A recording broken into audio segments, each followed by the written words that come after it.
Hi everyone, welcome back to the channel. So in today's video, I'm going to show you how to reset your TCL air conditioner remote control.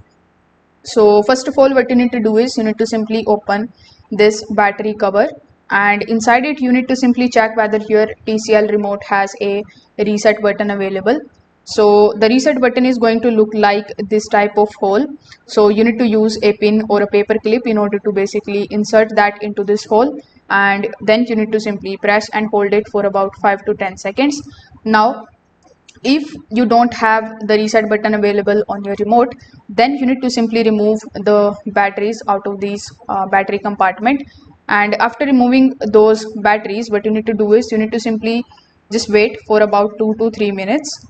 Now in the meantime, I want you to simply press this power button and hold it for around 10 seconds to basically remove further power that the remote have. So after 2 to 3 minutes, you just have to reinsert the batteries. If the batteries are really old, I highly recommend you to basically use the new batteries.